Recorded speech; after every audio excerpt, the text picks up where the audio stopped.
मोहम्मद शामी ने एक स्टेटमेंट में गौतम गंभीर के एक बड़े क्लेम को रिजेक्ट कर दिया है। ये क्या कंट्रोवर्सी हुई, क्या कहा था गौतम गंभीर ने जिसको मोहम्मद शामी ने निगेट कर दिया ऑल टुगेदर। और इसके अलावा जो फाइनल होने जा रहा है इंडिया न्यूजीलैंड का आईसीसी चैंपियंस ट्रॉफी का, उसमें कौन से 3 क्रिकेटर्स हैं जो कि इंडिया के लिए ट्रबल क्रिएट कर सकते हैं। तो पहले मैं ये इन 3 क्रिकेटर्स का जिक्र कर लेता हूँ और फिर मैं मोहम्मद शमी की स्टेटमेंट पर भी आता हूँ। देखिए, अभी जो न्यूजीलैंड की टीम ने परफॉर्मेंस दी है इस चैंपियंस ट्रॉफी में, वो जस्ट इंडिया वाला मैच आ रहे हैं, बाकी सब मैचेस वो जीते हैं और क्लियरली डोमिनेट किया है उन्होंने हर टीम को वहां पे। लेकिन दुबई की जो कंडीशंस हैं, उन कंडीशंस के मुताबिक सबसे जो सूटेबल टीम अभी नजर आती है कंपटीशन में, वो न्यूजीलैंड ही नजर आती है अगर कोई टीम इंडिया को टफ टाइम दे सकती है। और उसमें भी जो उनके लिए सबसे इंपॉर्टेंट हथियार होंगे वो रचिन रविंद्रा होंगे, क्योंकि रचिन रविंद्रा लेफ्ट हैंडेड हैं, लेफ्ट आर्म स्पिन को बहुत अच्छा खेलते हैं, जैसे कल उन्होंने महाराज को टैकल किया। फिर यह है कि उनका एंगल बनता है, और इवन जो लेग स्पिनर हैं यानी वरुण चक्रवर्ती हैं, उनकी बॉलिंग पर भी उनका एंगल बनेगा, उनका बेहतर एंगल बनेगा, तो शायद वो उनको बेहतर हैंडल कर सकेंगे। तो उस लिहाज से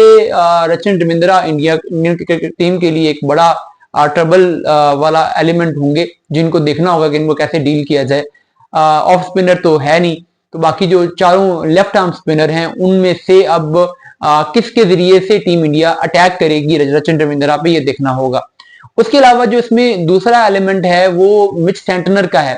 सेंटनर ने जैसे परफॉर्म किया था इंडिया के अगेंस्ट टेस्ट सीरीज में, और फिर अभी इस टूर्नामेंट में भी जैसे वो परफॉर्म कर रहे हैं, और जो दुबई की पिच है जहां पे थोड़ी सी गेंद नीचे रहता है, कुछ अनइवन बाउंस है, कुछ स्लो पिच है, तो ऐसी पिचेस तो मिच सेंटनर को बहुत सूट करती हैं। उनका तो बॉलिंग फिलॉसफी ही यही है कि जब वो उनको पिच ऐसी मिल जाए जो डबल पेस हो,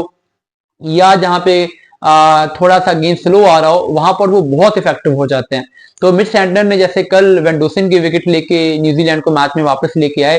तो ओवरऑल भी उनकी फॉर्म अच्छी चल रही है। तो उनका जो लेफ्ट आर्म स्पिन को टैकल करना है, फिर खासकर जैसे इंडिया के पास टॉप 7 में से 6 और राइट हैंडेड बैटर्स हैं, तो मिच सेंटनर उन्हें खासा तंग कर सकते हैं। उसके अलावा जो तीसरा इसमें नाम, वो obviously Kane Williamson, legendary player हैं वो, जैसे उन्होंने इन कंडीशंस में अपने आप को अडेप्ट किया है और जहां जाते हैं उन कंडीशंस में बहुत अच्छे तरीके से अडेप्ट हो जाते हैं। तो इस टीम में शायद स्पिन को सबसे अच्छा खेलने वाला अगर कोई बैट्समैन है तो वो केन विलियमसन है।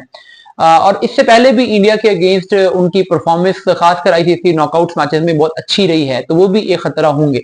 बहरहाल अब आते हैं मोहम्मद शमी की स्टेटमेंट पे, जो उन्होंने गौतम गंभीर की स्टेटमेंट को निगेट किया है। देखें, गौतम गंभीर से कुछ अर्सा पहले ये पूछा गया था कि जो खासकर सेमीफाइनल के बाद इंडिया और ऑस्ट्रेलिया को जो सेमीफाइनल था, कि क्या कंडीशंस का अनड्यू एडवांटेज इंडिया को मिल रहा है, तो गौतम ने कहा था कि कोई अनड्यू एडवांटेज नहीं है, हम तो यहाँ पे प्रैक्टिस भी नहीं करते, हम तो आईसीसी अकेडमी में प्रैक्टिस करते हैं, बाकी टीमें तो यहाँ प्रैक्टिस करती हैं, तो हमें यहाँ पे क्या अनड्यू एडवांटेज होना है।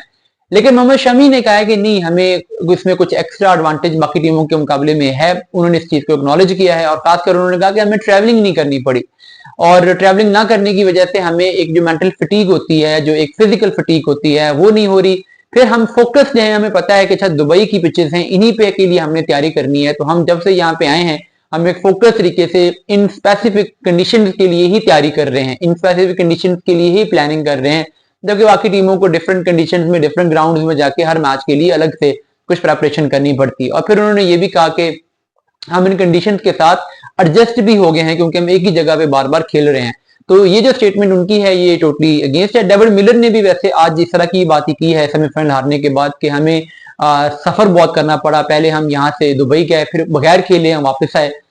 फिर यहाँ पे हमें सेमीफाइनल खेलना पड़ा, प्रेपरेशन का टाइम नहीं मिला, तो उन्होंने भी ये बात की। तो बहरहाल मोहम्मद शमी की जो स्टेटमेंट है, अब ये जाहिर है कोच के नैरेटिव के अगेंस्ट है, तो टीम इंडिया की मैनेजमेंट हो, प्लेयर्स हो, उनको ये देखना चाहिए कि जो भी वो स्टेटमेंट दे रहे हैं वो एक यूनिफॉर्म स्टेटमेंट हो और सब लोग एक ही नैरेटिव रखें। अगर कोच का नैरेटिव कुछ और होगा, प्लेयर्स का नैरेटिव कुछ और होगा, तो इससे बिला वजह की कंट्रोवर्सीज ही क्रिएट होंगी।